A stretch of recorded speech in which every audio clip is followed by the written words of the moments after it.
with the Philippines. But China is not hearing President Biden. China's Foreign Ministry spokesperson Mao Ning maintained that the U.S. shouldn't encourage the quote illegal claims of the Philippines in the region.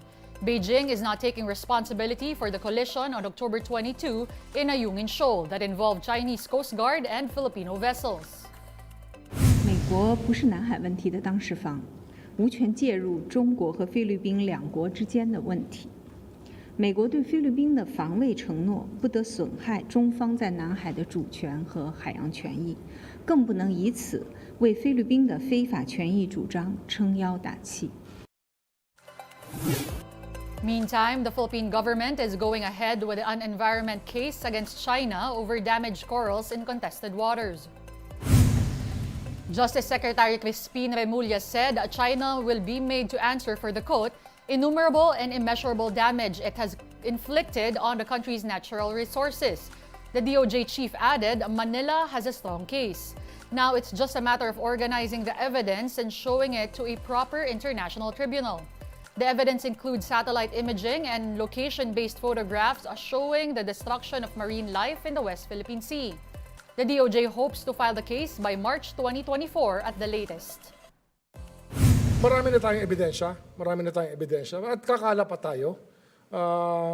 Kaya kinausap namin ng Coast Guard kasi yung mga cinematographers at yung mga tao na pwedeng tumulong sa atin ng mga scientists ay tutulungan ng Coast Guard makaikot para mapakita yung ganda na maaaring nawawala sa atin at yung mga yaman ng dagat na maaaring nawawala sa sanlibutan, sa buong mundo, sa lahat ng the rest of humanity. Moving on, authorities are expecting a surge of passengers starting today as a long weekend kicks off. The Parañaque Integrated Terminal Exchange or PITX recorded some 100,000 commuters using the terminal yesterday. The number is expected to go up because of the holidays for the Barangay and Sangguniang Kabataan elections and Undas. However, the PITX administration does not see congestion as travelers are not coming in all at the same time on any particular day of the long weekend. There are also at least 5,000 buses in the terminal to service commuters. PITX is only expected to get busier a few hours before October 31st when many Filipinos return to work after BSKE. Only October 30 and November 1 and 2 are declared as holidays. Travelers have also begun flocking to the port of Batangas where security has been beefed up. Port authorities admit that there may not be enough vessels making trips for the 20,000 passengers expected during the extended break. The Philippine Coast Guard has begun inspecting boats to make sure there's no overloading. Authorities also said that pork, poultry, and processed products will not be allowed on any trip due to the threat of African swine fever and bird flu. The Ninoy Aquino International Airport is also beginning to see an influx of passengers. According to the Manila International Airport Authority, they are expecting up to 130,000 passengers at NAIA from October 27 to November 6. That's 10% higher than the usual passenger volume. Airport management is hoping that the new terminal assignments will help regulate foot traffic. Time to take a quick break. One News Now will be back with more stories after that. Stay with us.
You're still watching One News Now. I'm Denise Tan. Maine police are on a manhunt for a U.S. Army reservist following shooting attacks at a bowling alley and a bar. Officers fanned out across southern Maine with an arrest warrant for Robert R. Card, a sergeant at a nearby Army Reserve base. Card is wanted for murder for killing 18 and injuring 13 others in the attack. Authorities say the suspect had been committed to a mental health facility over the summer. Police circulated photographs of a bearded man in a brown hooded sweatshirt and jeans at one of the crime scenes. Public school districts in the area canceled classes as police urged residents to stay indoors. The U.S. Department of Public Safety cautions everyone against speculating on the mass shooting, including the motive for the carnage. Here's a report. In this video, people can be seen running for their lives in Lewiston, Maine after an attack by an active shooter in the area. Shortly after, the police and ambulances arrived. In the photos released by the Lewiston police, the suspect can be seen wearing a hoodie jacket and carrying a rifle. This is what the suspect used when he opened fire at a bowling alley and at a bar and grill restaurant. The mass shootings occurred around 6 o'clock in the evening, October 25. Authorities also released a picture of the vehicle used by the suspect. The motive of the gunman has yet to be determined as the manhunt continues. We have literally hundreds of police officers working around the state of Maine to investigate this case, to locate Mr. Card, who again is a person of interest and a person of interest only. The hospital where the victims of the mass shooting were taken is now under high security. The Foreign Affairs Department as well as the Philippine Embassy in America have yet to issue any notice regarding whether there are Filipinos affected by the tragedy. For News 5, Maricel Halili, We Are One News. Here now is a quick look at today's other top stories. Israel continued its airstrikes on 200 Gaza Strip areas believed to be hideouts of militant group Hamas. More than 700 civilians were reportedly killed in the fresh attacks. While this was happening, Israel's ground assault also began. Tanks were seen slowly penetrating the Gaza border, targeting several buildings before retreating. Israel is promising a bigger offensive in the coming days. A policeman is being tagged as a person of interest in the disappearance of Miss Grand Philippines candidate Catherine Camilon. Camilon was supposedly meeting with the unnamed cop on the day of her disappearance. According to the beauty queen's sister, a friend tipped the family of the cop's identity. Camilon has been missing since October 12 after leaving for work. The person who accused pole vaulter EJ Obiena of doping has apologized. Obiena posted Anais Lavilleni's apology letter showing her remorse for, quote, writing untruthful words about the Filipino athlete. Anais is the wife of Renaud Lavilleni, the former pole vault world record holder. In his caption, Obiena says he fully accepts this and that he is ready to move on from the issue. He also asked everyone to stop messaging the married couple and move forward as well. One News Now will be back at 3:15 p.m. Join us again later. I'm Denise Tan. We are One News.